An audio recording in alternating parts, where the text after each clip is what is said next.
total 4 year and 9 months of experience in .NET as well as no-code low-code technology. My previous organization was Newsoft Technology, in which I was working with their client, which is LMT Financial Services, as a software developer on .NET technology. And currently I am working with Chinova Information and Software Services as a software developer on .NET as well as no-code low-code technology. So in this 4.9 years, what all technology that you have worked in? I was started with the ASP.NET like web forms. After that, with the SQL Server, C#, then CSS, Bootstrap. For front end, as a front end, I worked on JavaScript, jQuery.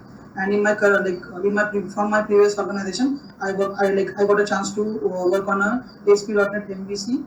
Then in my current organization, I'm working parallelly on ASP.NET MVC as well as no-code local platform. And for backend is database, same SQL Server. Then for backend connectivity, like .NET application to database server, I am using the ADO.NET. That are technology I used. Okay. For front end, JavaScript, jQuery. Got it. So have you worked on .NET Core? No, I didn't got an opportunity to work on .NET Core. And what about cloud technologies? Any exposure to cloud? Yes, like in my current organization, for deployment purpose, I worked on the .NET like Azure cloud. You are working for deployment purpose only. Yes. Azure cloud. So yes. Possibly you are using like pipelines, right? Yes, pipeline in the sense for like that no-code low-code, we just need to generate one deployment package. There was one option, and we created one Windows service for deploying that to the Azure. So that we just need to update that. Like that was a one-time configuration on Azure. And for normal like .NET application, we was like at the starting like for the CI/CD, like we was set up a continuous integration and continuous deployment with my I was took help of my infrastructure team also. So that was I done in a cloud, like Azure cloud. Okay, got it. So anything? Hello, sorry to interrupt you, sir. Can you please try to record the session? Actually, I am unable to do it. Okay. So I actually click. Let me click it again if I see.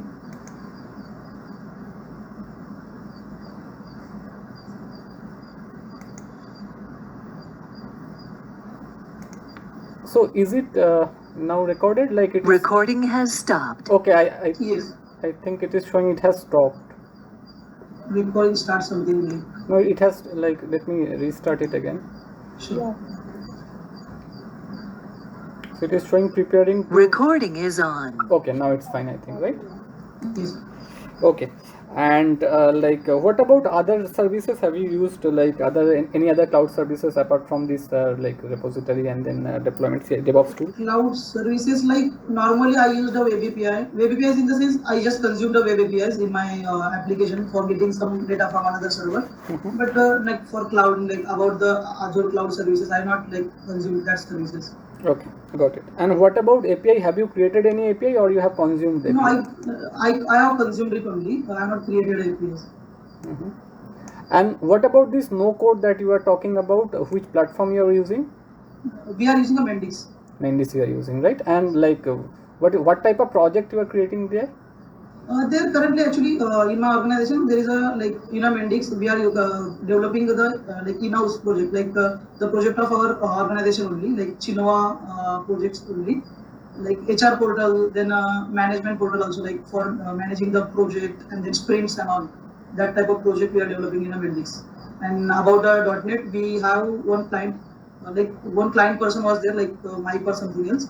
That is a care manager portal that we are developing in a .NET MVC. Okay, got it. So any specific area or any specific domain that you have worked on, or it's like a mix?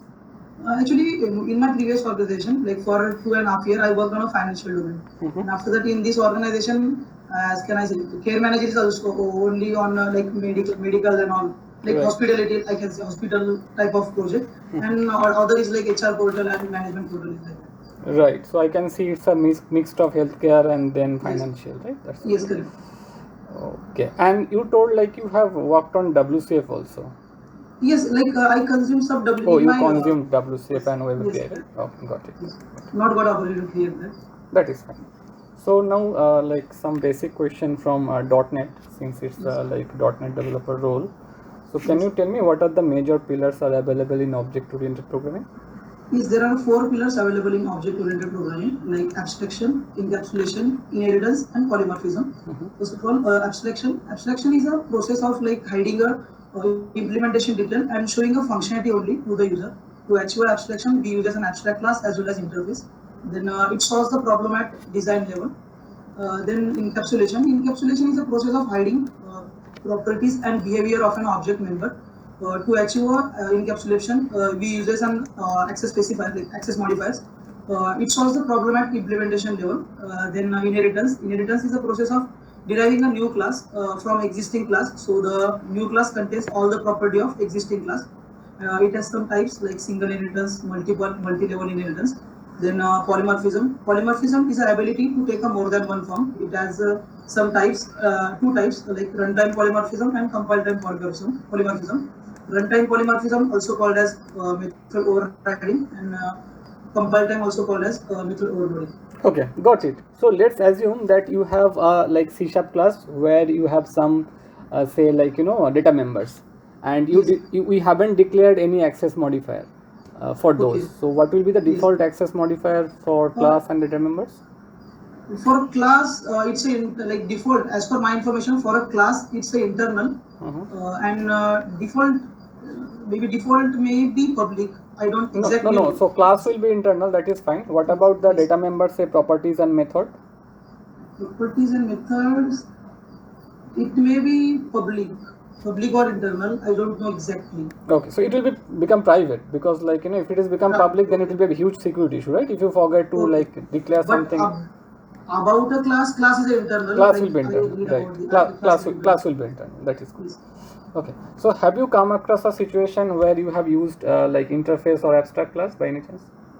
Yes, like in my previous organization, there was one requirement. Like there was, I can say, we was have some like we need to contact with some banks for like getting a loan in a L&T financial services. At that time, we was use some abstract classes and interface. So I can give that example also why we was developed that. In that, we suppose, just take an example that we was having a 5 to 6 banks. There was a more than 5 to 6 banks, but just take example 5 to 6 banks.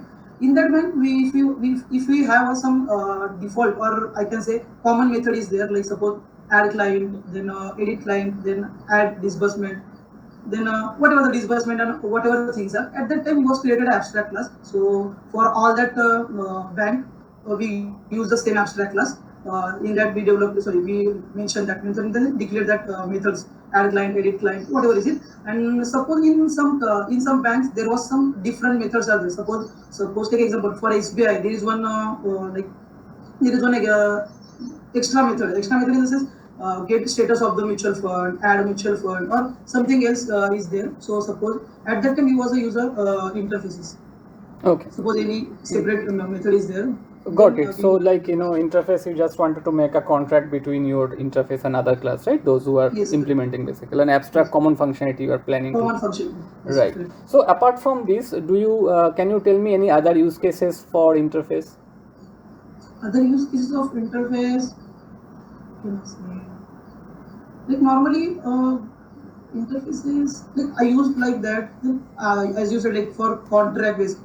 So that we can use an interface, and for common functionality use a abstraction. Okay, so have you done any kind of dependency injection by any chance using interface? No, like yes, I have a theoretical knowledge about the dependency injection, but I have not used in my project.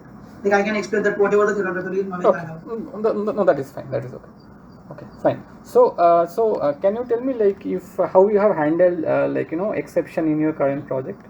Yes, current project as per the C# provides a default exception handling, which is a try catch block. But if we want alternate, we can use also we can check that whatever the exception can be applied, like using a if statement, like if this value is null or whatever is it. But mostly I use a try catch block. Okay, so that is fine, but you told like you can put a if condition. So instead of checking null, can we check some other value, like to make sure that particular piece of code will not throw any exception? No, don't know. Like normally, suppose we are passing any value to the any variable. So at that time, we can just check if this value is null. Okay, we can go for null check, right? Apart from that, Yes, we yes. have something called checked and unchecked, right? So that keyword we can efficiently Yes, use. I read about that, but no, normally there was not a situation to use that thing, so I preferred the like try catch block only. So Okay. just read about that. Got it. So let's assume a scenario that you have a MVC like architecture where you are calling a data access layer from your controller, right? Okay. And all the controllers are decorated with try catch, and your data access layer is also decorated with try catch. Second. So there is an exception from your data access layer saying that specific store procedure or object is not found. Okay. So you need to return this exception object, not the message, the entire object back to the controller. Okay. So how can you return one exception entire object back to the controller, the caller method? Like we can return that stack trace, whatever the exception returns. We can return that stack trace. To No, the so controller. that is fine, but our intention is to return the complete exception object, that EX, right? That object can we return back to the controller? That EX, like that means we need to return directly that object to the controller. Right. Normally we can return the stack trace, so it will take all information about that exception. To return an object, like I don't know exactly how can I return that object to the controller. Okay. So what about throw? Have you used throw keyword by any chance? Throw keywords, yes, throw and throw EX, correct. So you can use normal throw. Throw will return that exception object back to the caller. Yes. That is one solution. Otherwise you can create a generic class and you can feed that exception object and you can then return it. Yes. Okay. So have you used string and string builder both? Yes, string builder. As per the requirement, we can use a string and string builder. So can you tell me one use case of string builder? String builder. Suppose just take an example. Suppose we have one string, and on that string, as per the requirement, we want to update that string if we want. So at that time, we can use a string builder. Suppose just take an example. I want to declare or I want to generate one dynamic table. Suppose we want to send a mail. Okay, in that mail, I need to send a list of employees. But list of employees is not a fix. It can be dynamic. Like it can be 1, it can be 2, it can be 3. But we want that string generated dynamically. So at that time we can take whatever the data comes from the database. Like just take an example, 2 record coming from the database. At that time we can generate that string dynamically by adding a looping statement on that data set or whatever data set or data table. So after performing that, we can append that things like table head, table TD, TR. We can apply that things and we can form one table. We can return that to the as output. Okay, that is for string builder, right? String builder. So what are the advantage? Even we can do with the string, right? We can concatenate using say plus or concatenate operator. What is the advantage of using string builder? Advantage actually, I can say the performance. I can say first of all I can say the performance, because when we declare a string, string creates every time string creates a new object. But at time of a string builder, the same object is getting append or getting inserted or append. Okay, got your point. For memory specific allocation, string will allocate every time it will allocate a message, right? Yes, so which one is immutable? Just a minute. String builder is immutable. Are you sure that string builder is immutable? Immutable. I'm not talking about mutable. Just a minute. I'm a little bit confused. Like I read this, yes, I know about this, but okay, immutable means basically you cannot change it. So that is string, right? So you need to create an entire object. Immutable means you can add stuff to it. So string builder is immutable. That means string is immutable. Right. It's immutable. Okay, fine. So what about collection? How many types of collection have you used in your day-to-day activities? Yes, like we can use generic collection as well as non-generic collection. So first of all, collection, in a collection we are having some class. We can use that for multiple purpose, like to allocating a memory dynamically to an element, and as well as to get to retrieve that particular element by its index and some key value base. So let's take an example of generic collections. First of all, generic collection uses an system.collections.generic namespace. In that we are getting like a list, then a dictionary, that collections we are getting. And in a non-generic, normally in a non-generic collection we are having array list, Then hash table is there also. Okay. And then one more thing about the collection is like it's recommended to use a generic collection because the performance of the generic collection is faster as compared to the non-generic collection. Okay, got it. So can you just share your screen once Sure. and open the code editor? Okay, sure.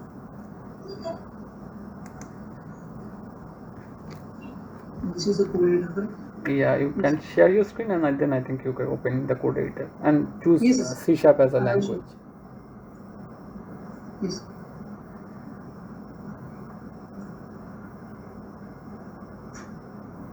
Okay, so I have pasted one piece of code in the chat window. Can you please copy and paste it in your code editor?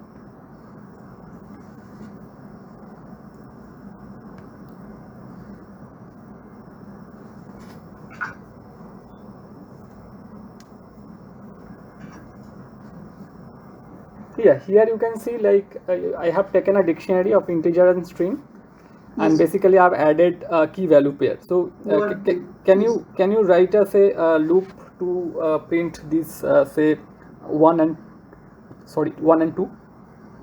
Right, we need to write a loop to print 1 and 2. So you need to basically loop through this dictionary object and print the values like key and values.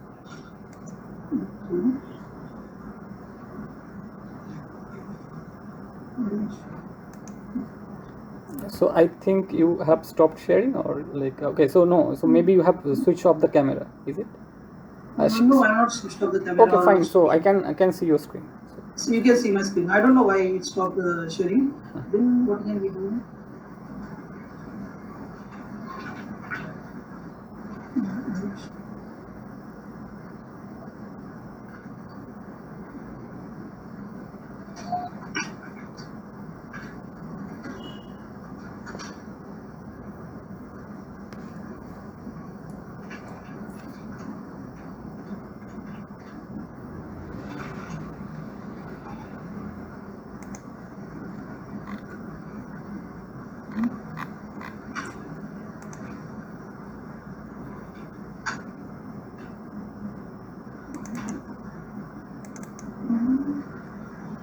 Actually, in a for each loop, it will take a dt.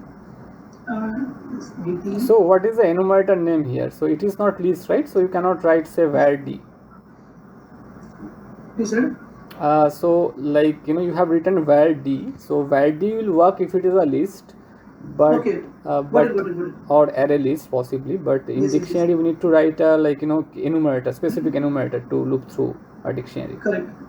For that we can write a link queue also. Just a minute. No, like if you just want to refresh the code, you can do that. Like if you can change the code. Like in var d you can put something else.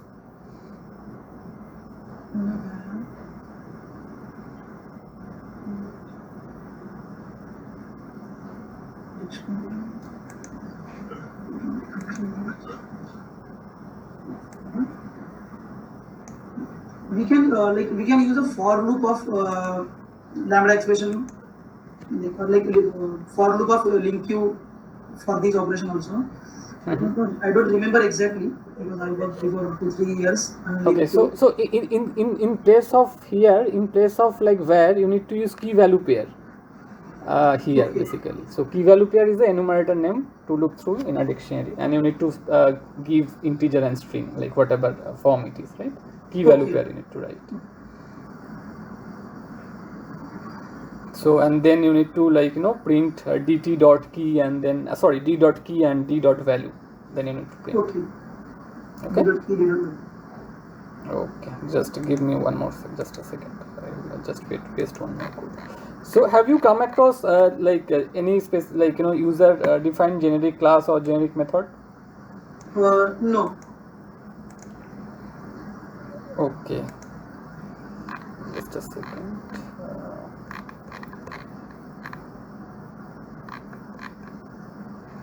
Okay, I have pasted one more class in the chat. Just let me. Just a second. It's not going on. Yeah. So can you copy and paste it? Not. This is good.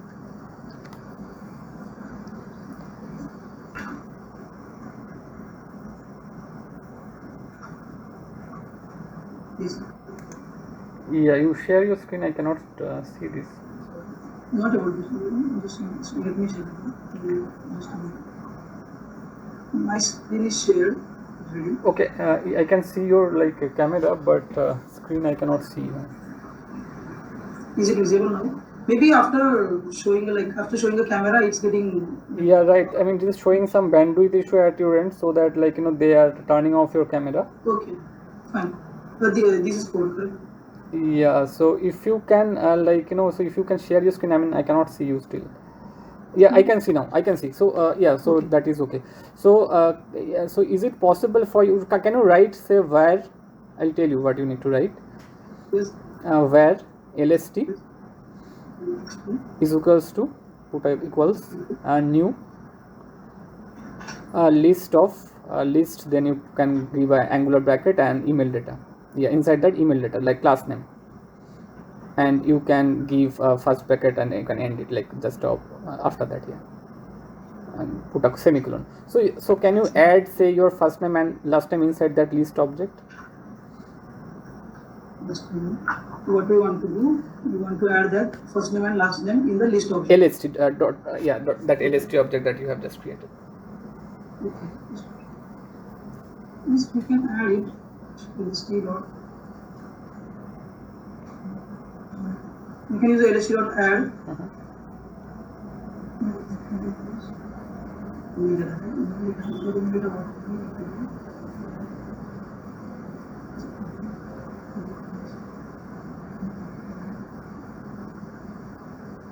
This name.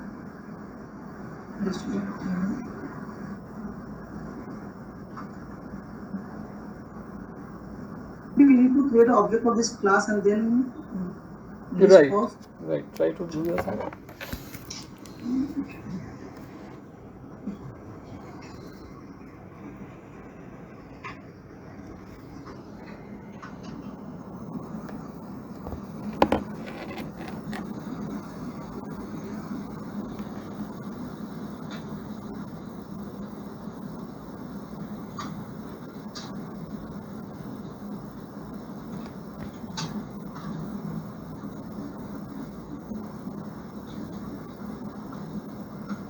Then we can add to j dot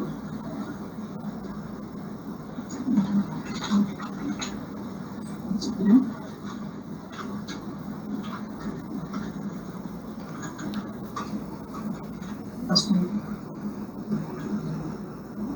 But we need to create an object of that class. Then we can add that into that Just list. give me a second. So if you're done, let me take the screenshot once. Just give me a second. Sorry.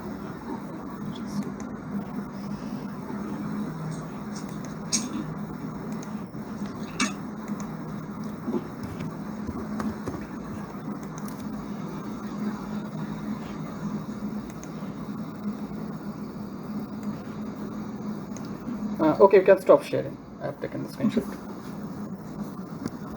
Okay, so you have also worked on MVC, right?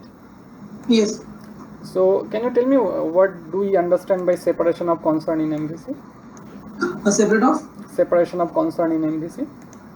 Yes. First of all, I can say if you made any changes in our application, it does not directly affect to the our model. So okay. After that, it gives more control over an application. Like we can have a separate things. Like we can have a separate view, separate model, and a separate controller. So that it gives a more control over an application also. Like in our previously, as per the web forms, there was a dependency of ASPX pages and ASPX CS pages. That things are overcome in MVC. Okay, got it. So you can basically create a separate module for each responsibility, right? Based on the responsibility. Yes. So how you have handled routing in MVC? Routing, for handling a routing, we can use a two approach. Like one is as per the standard, there is a two types of routing, like conventional based and attribute based.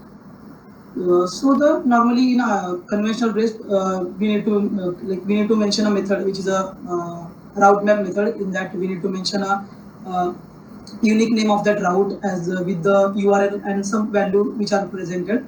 And also, if we want to use a attribute based routing, at that time we need to mention a route attribute in our action method. Okay, got it.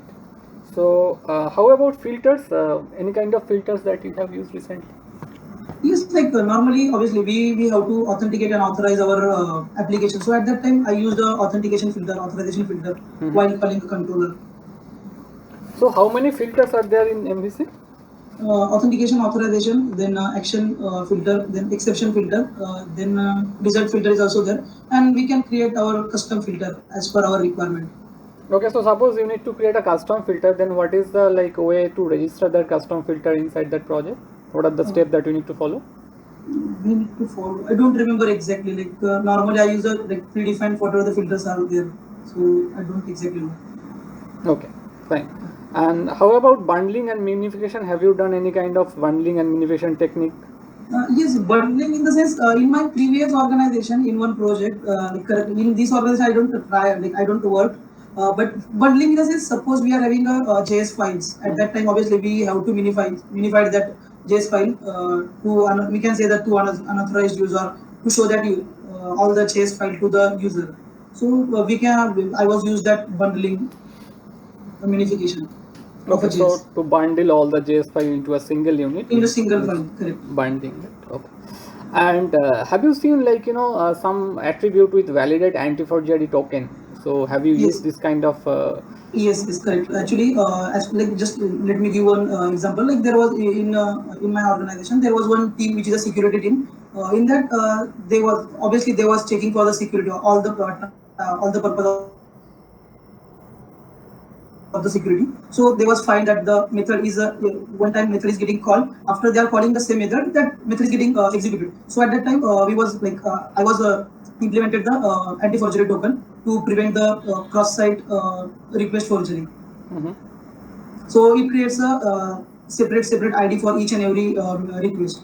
When the request is raised, request is going to server, at that time it creates a unique ID for that particular. Yeah, it's called basically a token, right? It's not ID. Token is token. Yes, no, this ID means token. I can say is correct. Token of that particular. Right. So got your point. So suppose you haven't mentioned validate anti-forgery token in your maybe attribute method level or maybe controller level. What may be possible chances that your application can be exploited? Exploited suppose we have not mentioned that, and user or just take example, third person is going to execute that method, and he or she capture that method.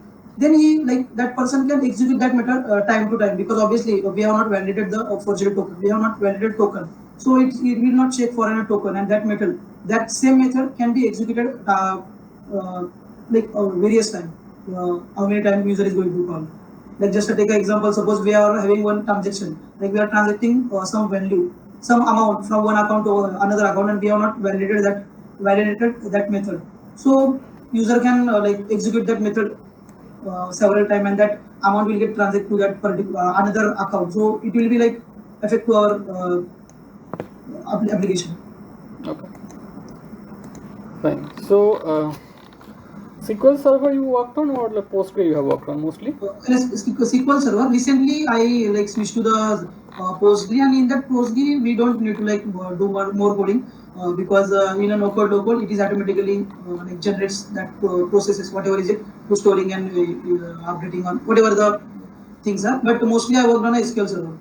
Okay, fine. So can you tell me some techniques by which we can say optimize the store procedure, optimize a specific query in SQL Server? What are the steps that normally follow? Yes, suppose we have one store procedure and we want to optimize that store procedure. So at that time, just suppose we want to get a count of the table. At that time, instead of using select count of store, we can use a select count of primary key, so that it will improve the performance of our store procedure or query.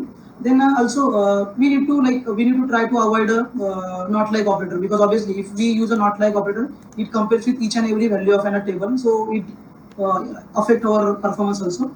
Then we can use a non-clustered index also while whenever it's required, we can use a non-clustered index. One more thing is when we are having a repeated select queries, so at that time we can use a views also, so it will improves the performance of our table. Sorry, query. Okay, so let's assume like you have some SQL view